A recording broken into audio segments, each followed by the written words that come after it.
Since I'm 31 years old, I'm practically the same age as the station itself. So if Channel 31 was a baby, you're looking at the full-grown product. That means that I can't wait to host C31's 50th anniversary, where we can celebrate our midlife crises together. People, all of whom are working together rather than against each other. The current world needs places like Channel 31 where communities cooperate. That's the main thing we do. I'm going to be brief.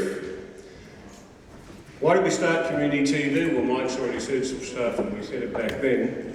There was no affordable video on the internet back then, and even having decent high-speed internet was almost impossible for most people. The mainstream media was all terrestrial broadcast with no local community involvement. The CTV Plus app, our very own streaming service. But all the while we've held on the same values that made us vital 30 years ago, telling the stories that matter to our community, giving a voice to the unseen and unheard, and the underprivileged. Of course, none of this would have been possible without the support of some very key people. Government support is vital to our survival, and I'd like to acknowledge a number of people. Minister Michelle Rowland, she's an apology unfortunately today, but her senior advisor Sophie Corwell, a great supporter of Channel 31, is with us here today.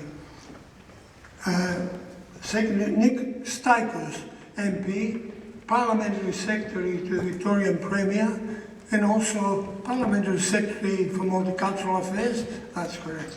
So we are in the practically ending celebration of 30 years of Channel 31. It's incredible because I met a mentor that is someone that was running this activity for so many years since the beginning. For me, I'm like nervous and to be next to Peter because it's something that even in 1 year that I'm here in Australia, I hear a lot and I have a lot to learn from you. Thank you so much for sharing this time with us. Please, Peter, tell us a little bit of the history of the channel. I have recorded you while you were speaking, but in a short way, for this Latin community, why is important Channel 31? I think the key thing is to give access to local communities and to allow them to speak to their own community, but also to show what a community has to the rest of Melbourne. So there wasn't a chance to do that anywhere else but SBS, but that was more national, not local. Whereas here, like I think the first Spanish group came quite early to Channel 31, and it gives a chance for everybody to see what other people are like. Also, we're all different. You've had people of different faiths having groups, people of different races having groups, but all coming together on the board and in the assembly to agree for the common good. And I think that's really important, but it's a real chance to show people your own community. Like they used to have the Spanish festival in Johnson Street. And that was great. It was a fantastic festival. I worked on it a couple of times with my friend Joe Aspajo, who used to be involved. And that was wonderful because everybody could wander down and listen to the music and the food and everything and just enjoy the Spanish culture. Yeah. That's something amazing because what you are saying is, I think, the main part of the purpose of this thing that we are doing also in Entre Todos is sharing, is getting involved, is getting to, and let our people know what is happening around this beautiful country and this beautiful city. So please, I will just ask you for something that you would like to say for these 30 years of growing and doing something that is really, really impressive, because I've been directing things around all Latin America, and I haven't found a channel that can extend so long like you are. I think it's actually unique in the world.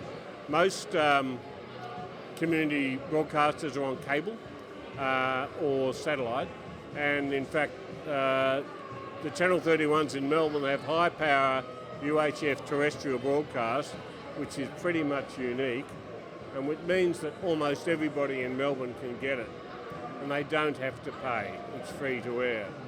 So the best thing is it's about communities working together. One of the speakers, Mike Zafiropoulos, the chair of 31 at the moment, said Melbourne is one of the most multicultural cities in the world, and it is. And there was a policy called multiculturalism, which meant that you encourage communities to be vibrant and grow within their own community, as well as sharing as part of the larger community. There's no conflict there. Yeah. It's just every kid who grows up here, who comes from another country, who grows up here, goes to school and makes mates who are from all different cultures, they understand. So let's get the governments to get on the program. You know what I mean? Yeah. You are so right. Thank you so much for sharing this time with us. I know you have a lot of things, but it's impressive. And for me, it's an honor to be next to you and to chat a little bit. Me plaisir. Muchas gracias. Muchas gracias. Ciao. Chao. Jimmy Gira for Channel 31, entre todos.